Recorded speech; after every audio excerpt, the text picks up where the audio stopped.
नमस्कार प्यारे बच्चों, आज के सेशन में आपका स्वागत है।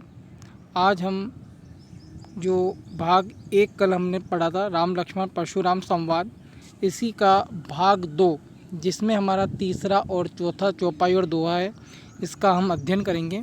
तो आइए शुरू करते हैं राम लक्ष्मण परशुराम संवाद भाग 2।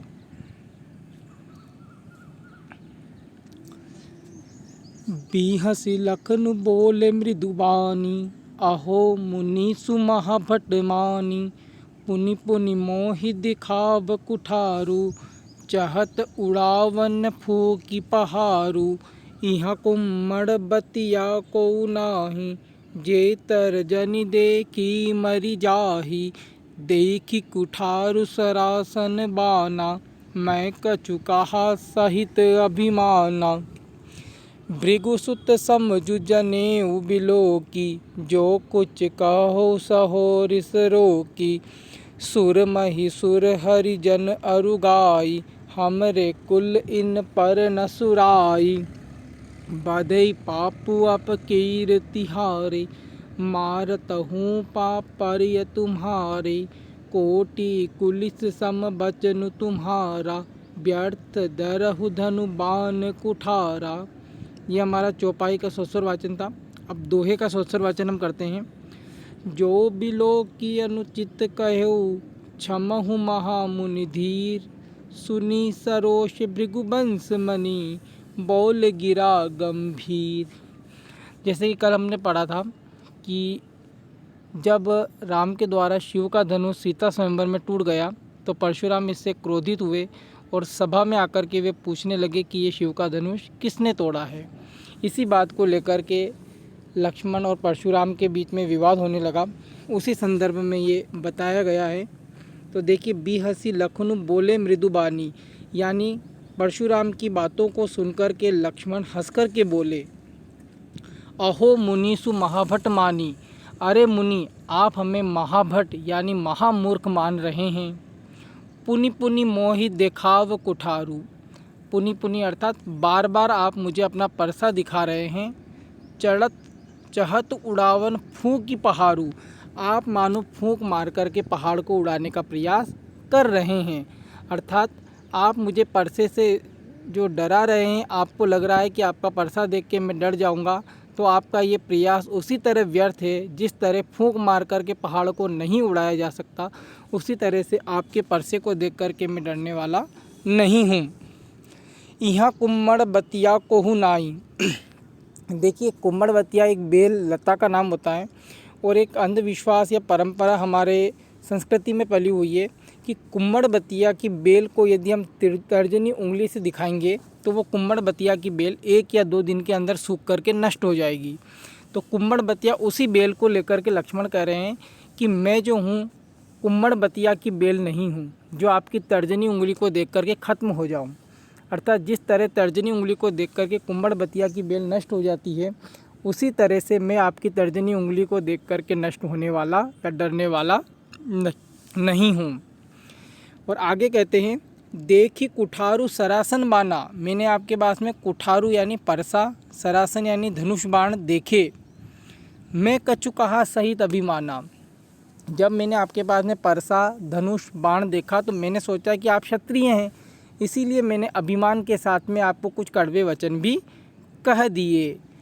लेकिन भृगुसुत समझू जनेऊ बिलोकी, अब मैं आपके गले में जो जनेऊ है, जो ब्राह्मण गले में जनेऊ धारण करते हैं, जब मैंने आपके गले में उस जनेऊ को देखा तो मुझे समझ में आ गया कि आप क्षत्रिय नहीं, आप तो ऋषि भृगु के पुत्र हैं। अर्थात आप क्षत्रिय ना होकर के आप तो ब्राह्मण हैं। भृगुसुत का मतलब ऋषि भृगु के सुत यानी पुत्र।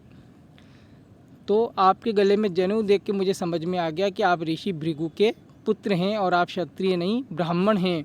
जो कुछ कहो सहो रिस रोकी, इसीलिए आपको यदि मैंने कुछ कड़वे वचन कह दिए हों तो सहो, उसे सहन कर लीजिए। रिस रोकी, रिस का मतलब क्रोध, और आप अपने क्रोध को रोक लीजिए और मुझे क्षमा कर दीजिए। क्यों?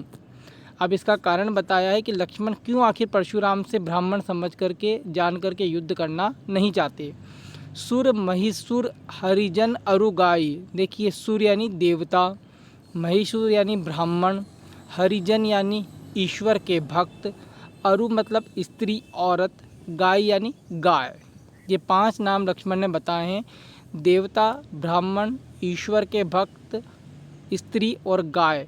हमरे कुल इन पर न सुराई, हमारे कुल में, हमारे परिवार में इनके साथ में कभी भी युद्ध नहीं किया जाता है।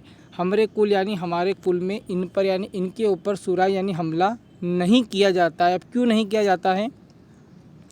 बधे पापू, इनका वध करने पर पाप मिलता है। अपकीर्ति आरे, और यदि हम हार जाते हैं तो इससे हमारा अपमान भी होता है। अर्थात इन 5 के साथ यदि हम युद्ध करें और इनका वध कर दें युद्ध में तो इससे हमें पाप मिलता है, और इन 5 से यदि हार जाते हैं किसी से तो हमारा अपमान होता है। इसी कारण हम इन 5 लोगों, देवताओं से और ईश्वर के भक्तों से, ब्राह्मणों से, औरत से यानी स्त्री से और गाय, इनके साथ में कभी भी हम युद्ध नहीं करते हैं। अब आप भी एक ब्राह्मण हैं, इसलिए हम आपसे भी युद्ध नहीं करेंगे। मारतहु पाप परिये तुम्हारे, मैं आपके पैर पड़ता हूँ, आप मुझे माफ़ कर दीजिए। अर्थात लक्ष्मण ने जब ये देखा कि परशुराम क्षत्रिय न होकर के ब्राह्मण हैं, तो उन्होंने सोच लिया कि ब्राह्मणों के साथ में युद्ध करना हमारे कुल की मर्यादा के विरुद्ध है। इसीलिए लक्ष्मण ने परशुराम से कहा कि मैं आपके पैर पड़ता हूँ, आप मुझे माफ़ कर दीजिए, अब मैं आपके साथ युद्ध करने वाला नहीं हूँ। और आगे कहते हैं, कोटि कुलिस सम वचनु तुम्हारा। कोटि यानी होता है करोड़, कुलिश का मतलब वज्र, जो इंद्र का हथियार है। सम यानी समान, वचनु यानी वचन, तुम्हारा यानी आपका। उपमा अलंकार का उदाहरण है कि करोड़ों कठोर वज्र के समान आपके वचन जो है कठोर हैं। जिस तरह से इंद्र का जो वज्र हथियार है वो कठोर होता है, उसी तरह से आपके वचन भी बड़े कठोर हैं। व्यर्थ दरहु धनु बाण कुठारा, आपने व्यर्थ में ही धनुष, बाण और परसे को धरहु यानी धारण किया हुआ है। अर्थात आपको किसी को यदि मारना है तो आपको हथियार प्रयोग करने की आवश्यकता नहीं है, आप अपने कड़वे वचन बोलेंगे जिसमें ही वह सामने वाला व्यक्ति मर जाएगा, क्योंकि कठोर हैं आपके वचन, किसके समान? इंद्र के वज्र के समान। और आगे कहते हैं, जो बिलो की अनुचित कहूँ क्षमहु महामुनि धीर। जो मैंने देखा, अब लक्ष्मण ने यहाँ क्या देखा? लक्ष्मण ने देखा कि मानो परशुराम क्षत्रिय हैं, क्योंकि उनके पास में धनुष बाण देखे थे। इसलिए लक्ष्मण कहते हैं, जो मैंने देखा उसके आधार पर मैंने आपको अनुचित कहूँ, कुछ गलत भी कह दिया, इसीलिए क्षमहु यानी क्षमा कर दीजिए। महामुनि, हे महामुनि परशुराम, धीर मतलब धैर्यशाली, हे धैर्यवान महामुनि परशुराम, मैंने आपको यदि कुछ गलत कह दिया हो कुछ देख करके तो आप मुझे माफ़ कर दीजिए। जब लक्ष्मण की ये बातें परशुराम ने सुनी तो सुनी सरोष भृगुवंश मणि, बोले गिरा गंभीर। सरोष का मतलब क्रोध के साथ, भृगुवंश मणि यानी भृगुवंश की मणि के समान। भृगुवंश के सम्मान के प्रतीक जो थे परशुराम, जब उन्होंने लक्ष्मण की ये बातें सुनी तो क्रोध के साथ वे गिरा यानी वाणी, गंभीर वाणी में बोले। अब क्या बोले?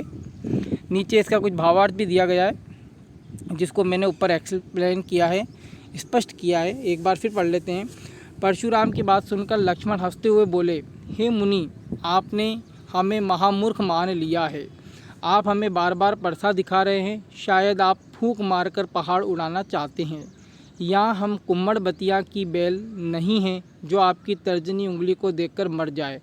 आपके पास मैंने परसा बाण देखा तो मैंने आपको क्षत्रिय मान लिया, किंतु आप तो वास्तव में ब्राह्मण हैं। क्षत्रिय मानकर मैंने आपको अभिमान में आकर कड़वे वचन भी बोल दिए। आप ऋषि भृगु के पुत्र हैं, आपके गले में जनेऊ देखकर मुझे मालूम हुआ, इसलिए आप क्रोध को शांत कर मुझे माफ़ कर दीजिए। हमारे कुल में देवता, ब्राह्मण, ईश्वर के भक्त, महिला और गाय पर हमला नहीं किया जाता, क्योंकि इनका वध करने पर पाप लगता है और इनसे पराजित होने पर अपमान होता है। मैं आपके पैर पड़ता हूँ, कृपया आप मुझसे विवाद न करें। आपके वचन इंद्र के वज्र के समान कठोर हैं। आपने व्यर्थ ही धनुष, बाण व परसा धारण किया हुआ है। मैंने कुछ देखा उसे देखकर कुछ गलत कह दिया हो तो हे धैर्यशील ब्राह्मण मुझे क्षमा कर दीजिए। लक्ष्मण के ये वचन सुनकर भृगुवंश की मणि के समान जो परशुराम थे वे गंभीर वाणी में बोले। अब देखिए कुछ कठिन शब्दार्थ भी दिए गए हैं यहाँ पर, आप इनको भी अवलोकन करें। जैसे है महाभट यानी महामूर्ख, फिर है मृदु का अर्थ है मधुर, कुठारू यानी परसा, पहाड़ू यानी पहाड़, कुम्मड़बतिया एक प्रकार की बेल लता जिसके विषय में आपको बताया गया, भृगुसुत ऋषि भृगु का पुत्र, ऋष यानी क्रोध, सुर में मतलब देवता, महिषुर ब्राह्मण, हरिजन का अर्थ है ईश्वर के भक्त, अरु का अर्थ है स्त्री औरत, और गाय लिखा हुआ, गाय का अर्थ है गाय, कोटि यानी करोड़, कुलिस यानी वज्र इंद्र का हथियार। तो इस तरह से ये इसके कठिन शब्द थे। अब अलंकार पे आते हैं तो आप देखेंगे कोटि कुलिस सम वचनु तुम्हारा, इस पंक्ति में 2 अलंकार दिए गए हैं। क की आवृत्ति होने के कारण यहाँ उपमा अनुप्रास अलंकार भी है और सम शब्द आने के कारण यहाँ पर उपमा अलंकार भी हुआ है।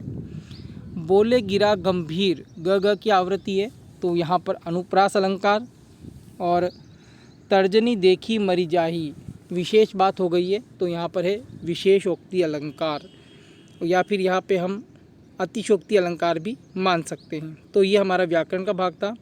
अब आइए अगले पद पे चलते हैं हम। उस पे पहले कुछ अभ्यास कार्य दिया गया है जिसे आप अपनी उत्तर पुस्तिकाओं में करेंगे। पहला है लक्ष्मण के अनुसार उनके कुल में किन किन के साथ युद्ध नहीं किया जाता। 5 नाम इसमें आए थे वो आपको लिखने हैं। लक्ष्मण ने परशुराम को देखकर अभिमान सहित कड़वे वचन क्यों बोल दिए। अब एक्चुअल में आपको बताना है कि परशुराम में लक्ष्मण ने क्या देखा था इसलिए अभिमान के साथ उसने कड़वे वचन उनको बोले हैं। तीसरा प्रश्न है परशुराम ब्राह्मण हैं, लक्ष्मण को ये कैसे पता चला। पद में ये आया था, आप ध्यान से पढ़ेंगे तो आपको पता लगेगा। प्रस्तुत पद्यांश में किस अंधविश्वास की बात की गई है। एक बैल के रूप में अंधविश्वास बताया गया है। ये प्रश्नों के उत्तर आपको अपनी उत्तर पुस्तिकाओं में करने हैं और फिर इन्हें ग्रुप में शेयर भी करना है। अब आइए पढ़ते हैं अगले चौपाई की ओर। ये हमारी चौथी चौपाई है, इसका हम उच्चारण करेंगे पहले। कौशिक सुनहु मंद येहु बालकु, कुटिलु काल बस निज कुल घालकु, भानु बंश राकेश कलंकु, निपट निरंकुशु अबुदु असंकु, काल कवलु होई छन माही, कहो पुकारी खोरी मोहि नाही, तुम हट कहु जो चहु उबारा, कहु प्रताप बलु रोषु हमारा, लखन कयो मुनि सुजसु तुम्हारा, तुम ही अचत को बर नहीं पारा, अपने मुँह तुम आपनी करनी, बार अनेक भांति बहु भरनी, नहीं संतोष तपुनि कुछ कहु, जनिर सरो की दुसह दुख सहु, वीर व्रती तुम धीर अछोभा, गारी देत न पावहु शोभा। अब आगे एक दोहा। सूर समर करनी करही, कही न जना वही आपू, विद्यमान रन पाई रिपु, कायर कतहि प्रतापु। अब हम इसका थोड़ा भावार्थ समझ लें। देखिए कौशिक, परशुराम ने, कौशिक का मतलब है विश्वामित्र, क्योंकि राम और लक्ष्मण परशुराम विश्वामित्र के साथ ही सीता स्वयंवर में गए थे। तो जब परशुराम ने देखा कि लक्ष्मण मेरी बात सुनने को तैयार नहीं है, तो यहाँ पर एकमात्र सज्जन व्यक्ति, समझदार व्यक्ति विश्वामित्र ही है। तो परशुराम ने विश्वामित्र को ही कहा, क्या कहा, कौशिक सुनहु मंद येहु बालकु, हे कौशिक, कौशिक का अर्थ है विश्वामित्र, हे विश्वामित्र सुनो, मंद येहु बालकु, ये बालक जो है मंद बुद्धि है, कम बुद्धि वाला है। कुटिलु, कुटिल का मतलब होता है दुष्ट, चालाक, चतुर, दुष्ट किस्म का व्यक्ति है। काल बस, ये मृत्यु के अधीन है। निज कुल घालकु, अपने कुल का घालकु यानी विनाश करने वाला है। कि हे विश्वामित्र सुनो, यह जो मंद बुद्धि बालक है यह दुष्ट है, मृत्यु के अधीन है और अपने कुल का स्वयं विनाश करने वाला है। भानु वंश यानी सूर्यवंश, भानु का मतलब है सूर्य, जो श्री राम का कुल था वो सूर्यवंशी थे वे। तो वो कहते हैं सूर्यवंश में राकेश, राकेश का मतलब चंद्रमा, यह सूर्यवंश पे लगे हुए चंद्रमा के कलंक के समान हैं। निपट, लंपट है, लंपट यानी जिसे बोलने का होश न हो। निरंकुशु, निरंकुश है, अनियंत्रित है, कुछ भी बोल देता है। अबुद्धू यानी बुद्धिहीन है। असंकु, शंकाहीन है, अर्थात मरने से ये डर नहीं रहा है। काल कवलु होई छन माही, मृत्यु का ये निवाला बनने वाला है क्षण भर में। काल कवलु है, कवलु का मतलब होता है ग्रास, और काल का मतलब है मृत्यु। ये जल्दी ही मृत्यु का निवाला बनने वाला है क्षण माही यानी क्षण भर में ही। कहो पुकारी खोरी मोही नाही, अर्थात मैं पुकार करके कह रहा हूँ कि इसमें मेरा कोई दोष नहीं है। खोरी का मतलब होता है दोष, मोही यानी मेरा, नहीं मतलब नहीं। कहो पुकारी यानी पुकार करके मैं कह रहा हूँ कि इसमें मेरा कोई दोष नहीं है। तुम हटकहु जो चाहो उबारा, यानी यदि आप इसे बचाना चाहते हो तो तुम हटकहु, तुम इसे यहाँ से हटा दो। जो यानी यदि, चाहो उबारा, यदि तुम इसको बचाना चाहते हो, उबारा यानी बचाना चाहते हो, तो इसे मेरे सामने से हटा दो। और कही प्रतापी बलु रोष हमारा, और कहो, इसे बताओ मेरे प्रताप के बारे में, प्रताप मतलब शौर्य के बारे में, बलु यानी बल के बारे में, रोषु यानी क्रोध के बारे में। यदि इस बालक लक्ष्मण को आप बचाना चाहते हैं तो इसे मेरे सामने से हटा लो, और इसे मेरे शौर्य के बारे में, मेरे बल के बारे में और मेरे क्रोध के बारे में बताओ। लखन कहो, अब लक्ष्मण ने बोले, क्या बोले? मुनि सुजसु तुम्हारा, हे मुनि आपका जो सुयश है वो क्या कर रहे हैं?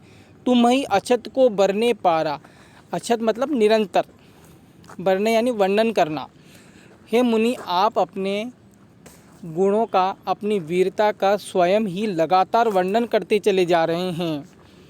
अपने मुँह तुम आपनी करनी, अपने मुँह से ही आप अपने कर्मों के बारे में बता रहे हैं। बार अनेक भांति बहुवर्णी, और आपने अपने कर्मों के बारे में अनेक बार अपने ही मुँह से अलग अलग तरह से उसका वर्णन भी किया है। नहीं संतोषु, यदि फिर भी आपको संतोष नहीं मिला हो, संतुष्टि नहीं मिली हो, तब पुनि कुछ कहो, तो फिर कुछ बोल दीजिए। यदि आपको अभी भी संतुष्टि नहीं मिली अपने बोलने से, तो आप और भी कुछ बोल लीजिए अपने बारे में, अपनी प्रशंसा और कर लीजिए। जने रिस रोकी दुसरा दुख सहु, रिस रोकी, क्रोध को रोक करके आप असहनीय दुख को सहन मत कीजिए, आप अपने क्रोध को मत रोकिए। वीर व्रती तुम धीर अछोभा, आप वीर पुरुष हैं, धीर यानी धैर्यशाली हैं, अछोभा अक्षुण्ण यानी अमर हैं। हे परशुराम आप वीर हैं, धैर्यवान हैं और अमर हैं। गारी देत न पावहु शोभा, गारी यानी अनुचित वचन कहना आपको शोभा नहीं देता, आप अनुचित वचन मत कीजिए। गारी का मतलब गाली नहीं, अनुचित वचन। और आगे लक्ष्मण कहते हैं सूर समर करनी करही, सूर का मतलब होता है शूरवीर, समर का मतलब युद्ध, करनी का मतलब है कर्म, करही मतलब करता है। जो सच्चा वीर होता है, सच्चा शूरवीर होता है, वो युद्ध भूमि में जाकर के केवल युद्ध का काम ही करता है, युद्ध करता है। लेकिन कायर पुरुष क्या करता है? विद्यमान रन पाई रिपु, कायर कतहि प्रतापु, अर्थात लेकिन जो कायर पुरुष होता है वो युद्ध भूमि में अपने सामने जब अपने शत्रु को देखता है तो वो उससे युद्ध न कर करके केवल अपने गुणों का बखान करने लग जाता है।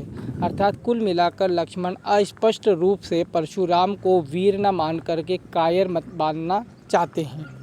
तो हमारा ये चौथा चौपाई थी। भावार्थ आपकी सहायता के लिए लिखा गया है, इसका भी हम पाठन कर लेते हैं। लक्ष्मण की कड़वी बातें सुनकर परशुराम क्रोध में बोले, सुनो विश्वामित्र, यह जो मंदबुद्धि बालक है यह दुष्ट है, मृत्यु के अधीन है और अपने कुल का विनाश करने वाला है। सूर्यवंश पर यह बालक कलंक के समान है, धूर्त है, अनियंत्रित है, बुद्धिहीन है और शंका रहित है। यह क्षण भर में ही मृत्यु को प्राप्त होने वाला है। मैं परशुराम चिल्ला चिल्ला कर कहता हूँ, इसकी मृत्यु में मेरा कोई दोष नहीं है, अर्थात अपनी मृत्यु का ये स्वयं जिम्मेदार है। विश्वामित्र, यदि आप इस बालक लक्ष्मण को बचाना चाहते हैं तो इसे मेरे सामने से हटा दीजिए। इसे मेरे बल, क्रोध और स्वभाव के विषय में बताइए।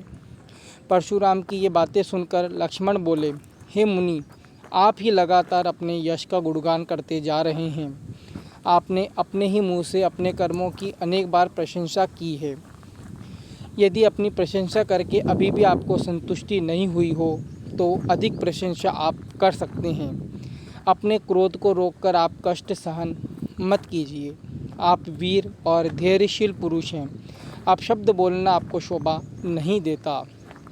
लक्ष्मण कहते हैं कि सच्चा वीर वही होता है जो युद्ध भूमि में शत्रु के साथ युद्ध करता है, जबकि कायर युद्ध भूमि में अपने सामने शत्रु को देखकर युद्ध नहीं करता, केवल अपनी प्रशंसा स्वयं करने लगता है।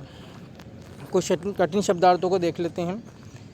जैसे है कौशिक यानी विश्वामित्र, मंद यानी कम बुद्धि वाला, कुटिल दुष्ट, कालबस यानी मृत्यु के अधीन, घालकु यानी विनाश करने वाला, राकेश का मतलब है चंद्रमा, निरंकुशु यानी अनियंत्रित, अबुधु बुद्धिहीन, खोरी दोष, सूर वीर, ऋष का मतलब है क्रोध।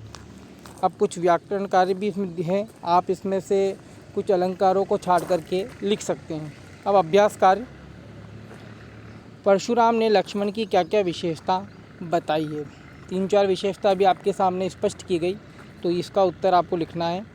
परशुराम ने विश्वामित्र को क्या आदेश दिए। लक्ष्मण को बचाने के लिए जो भी आदेश दिए थे वो आपको लिखने हैं। परशुराम ने राजाओं को क्या संदेश दिया। लक्ष्मण ने वीर पुरुष की क्या विशेषता बताई है।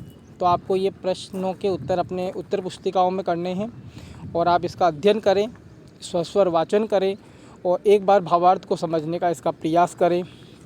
कल इसका जो अंतिम भाग होगा, भाग 3, जिसमें 5वां और 6ठा चौपाई होगी, वो अपलोड किया जाएगा। आप तब तक इसका अध्ययन करें। आपको बहुत बहुत शुभकामनाएं।